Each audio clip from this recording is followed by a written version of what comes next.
Hello, hello, hello. Hello, hello. We're in Colorado. Reporting from Colorado, from Denver, Colorado. What's happening here? I'm tired. You tired? Hi, we're Owen and Lynn and Maggie of Van Trick and Lifestyle, and we're coming to you today from where? Denver, Colorado. We've never been to Colorado before, so this is all the years we've traveled. We've never been to Colorado. Yeah, this is exciting. Everybody said, you need to go, you need to go. Turns out that's the very first stop for us on our trip out west that we've been planning for what seems like forever. And we made it here, and we made it all the way across from North Carolina to Colorado in 3 days of driving, but they were pretty stressful days. It started out with that very first day for us.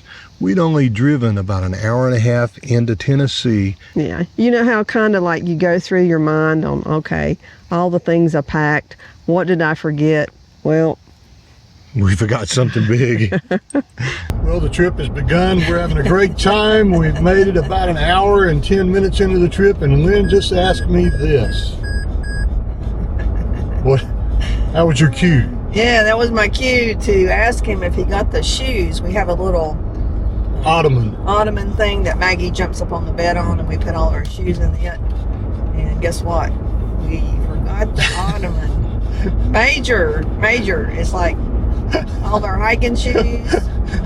Everything is in there. Everything's in there. Shoes. Kind of think we need to turn around, but I don't know. We're debating. We're debating. Anyway, we have a checklist. we have a heck of a checklist. Yeah. But pack the shoes is not on that checklist. Maybe it will be next time. So even though leaving your shoes is a major How the hell we did that? Faux pas, yeah, especially with all the lists he makes. And I mean, he makes all kinds of lists, and you would think that we would go over them and make sure we brought everything. And we did, you know, have shoes on the list, but we didn't have putting the shoes in the RV on the list. So seems like a dumb thing to leave out. It'll be on there next time. It will be on there next time.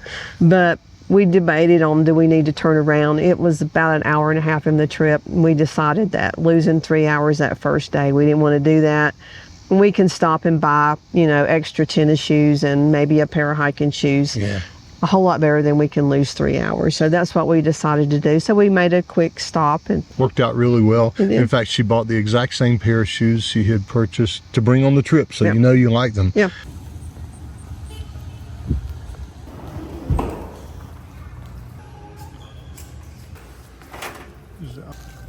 Large.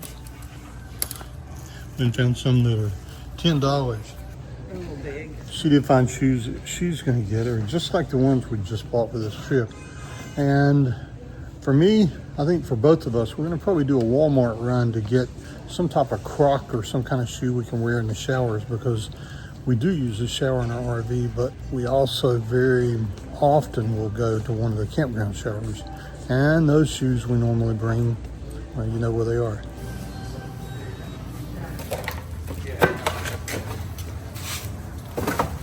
And while she was doing that, I'd made some adjustments to the Anderson sway and weight distribution system to move it further back, because Tim and a few other people had told us that there was a way to do that on the XE. Right there is a little dot where it was attached before, and now it's further back. Two things have changed. It allows me to use the entire chain system, and this is more parallel with the frame of the camper, which means the little red bushings can now do what they're supposed to as well. Everything's done in here. All of this is done over here. It is tricky to do because this compartment, well, it has to be taken out completely to be able to get back to the little bolts that hold the whole thing down. But she's in there. But after I'd done all that and moved it back, we didn't get a chance to test it out. So on this very first leg of the journey, it wasn't as solid as I wanted it to be. So while Lynn was in shopping, I did my best to adjust it to be a little tighter, hoping it would make it more stable as we ride down the road. And this is how it's riding. Seems to be all is good there. The work I did made it a little better. And in fact, it was good enough that Lynn did her stint at driving for 2 hours. But while she was driving, you got a storm. Yeah, I got two storms, two rainstorms, and a little pretty high wind. Yeah, and a little bit of a scare. So it's not funny, is it? What? It's not funny, is it? No, it's not funny. It hadn't been raining the entire time.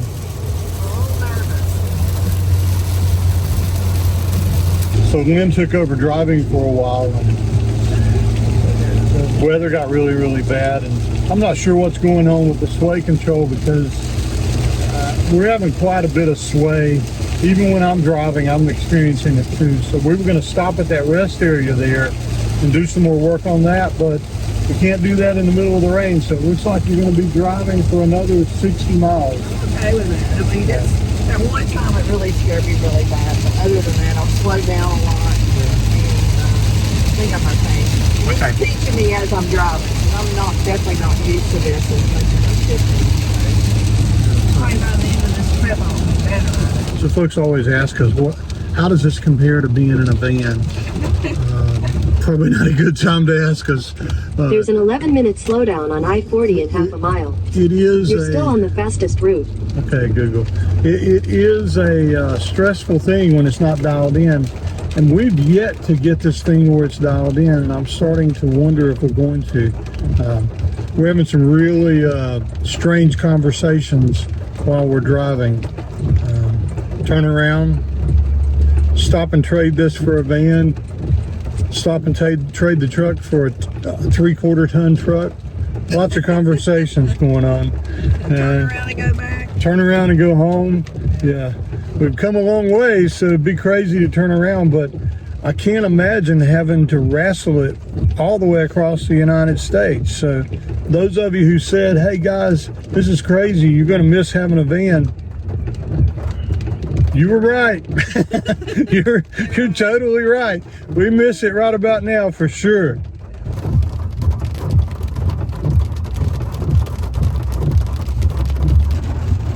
And of course the princess, well, has no worries. She can sleep through anything. She doesn't have to drive the truck or open the gate or anything. She's the real cowgirl.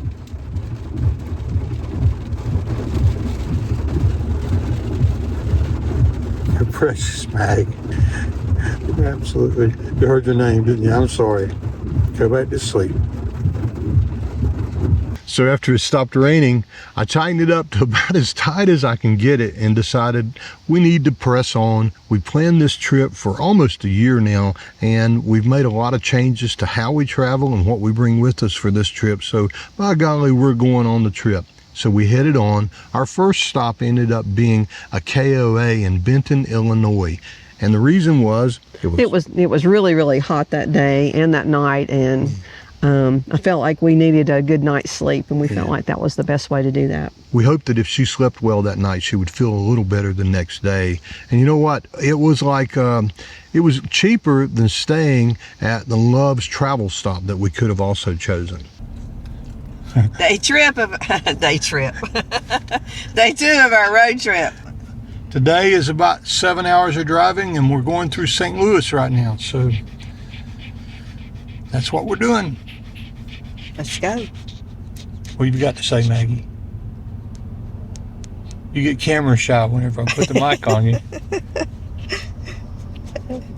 Say you want to tell everybody that you caught a mole in a rest area and we're in Illinois now.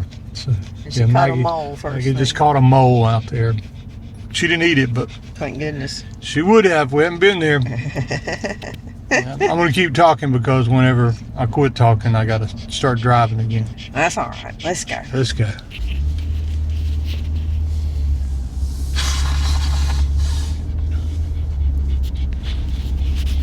Well, the second day we kind of fell into a groove where, you know, it just happens. You feel comfortable, you get in that little groove of driving, and you're just driving towards your destination. And usually we would trade off every 2 to 3 hours, and she would drive and I would drive, and we would rest. But Owen was trying to be nice and not make me drive at all because I was feeling bad. So he drove the whole 9 hours. But we were able to stop at a Legends in Kansas City and take a good long break. That was a good stop. It was. We got lunch.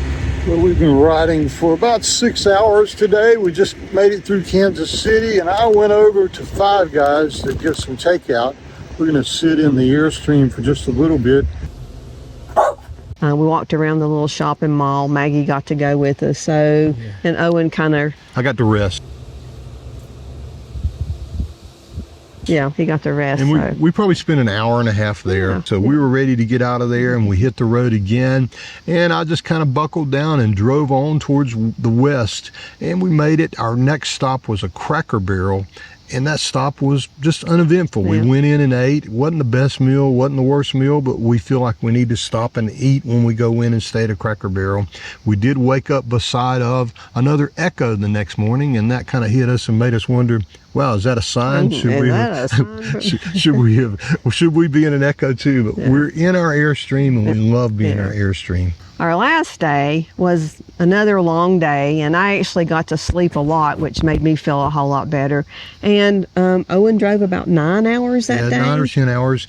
Really got the tow situation, the sway situation dialed in. I mean, dialed in. If you've been on these roads before, Interstate 70, the speed limit's 75 miles an hour. And I thought, there's no way I'll be able to even go close to that. But I spent almost every bit of that day going 74 miles an hour and never ever experienced any kind of situation where I felt like it swayed at all. Passing big trucks, getting past, nothing. It just felt like it was really dialed in. And for the first time, we felt really good about driving it until we met our first dust devil, or dirt devil as we called it in the clip. Our first dirt devil cyclone that we're seeing. Get ready to cross the road right at us.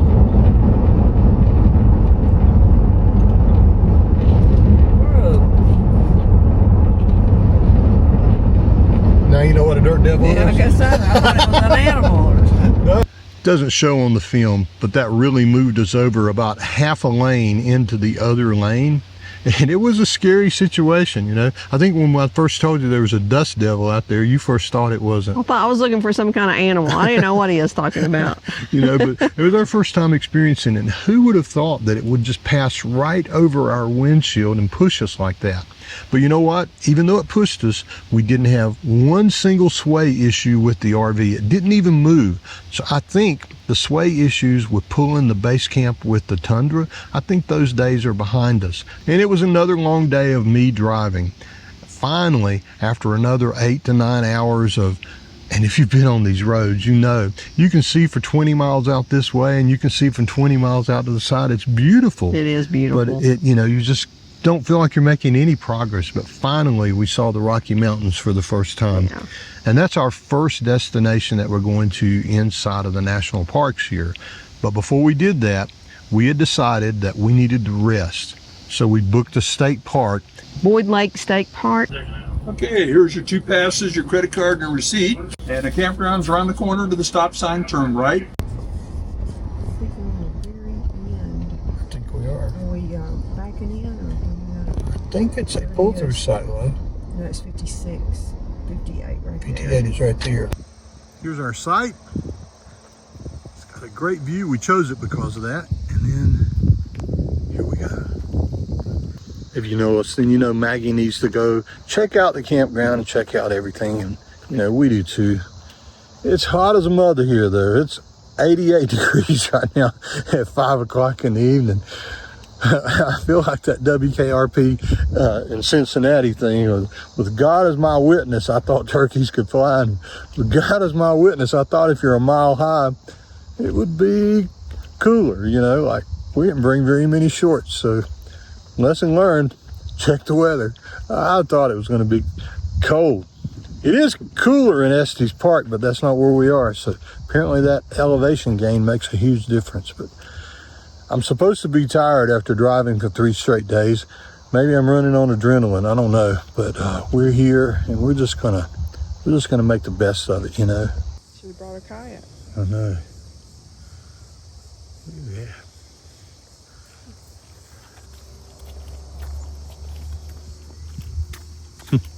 There were a lot of reasons we chose to come here. Mainly it was we wanted to rest after 3 days of booking it out here, and Owen needed to work on a video. Yeah. We needed to look for reservations at the parks, and, you know, do all that stuff. We also thought we would need to top off the batteries and all the water tanks and empty the gray and black before heading into the national park, because our first stint in the national park is 5 days of dry camping and boondocking. So we thought we need to do that. But our setup now is so good that when we got here, even after driving and using everything, we were at 100% on our batteries. So we could have gone into the national park, but I think we're glad we stopped and rested. Yeah, I think so. In the next part of our trip, we're going to head into the Rocky Mountain National Park. We're going to do a lot of boondocking and a lot of dry camping. And in preparing for that, we've changed our setup quite a bit. Biggest change is we now have a Basecamp XE, and Right. you know that decision we went through if you've been watching the channel, but we felt like we needed those bigger allotment of batteries and all the solar. But even with that, we didn't think we could make it through that stay with the freezer that's in there because, well, it's just pretty small. Right. So, and with our new diet, we've actually started eating differently. And, you know, we have like frozen chicken and frozen fish and things like that. And we felt like we needed to bring that along with us.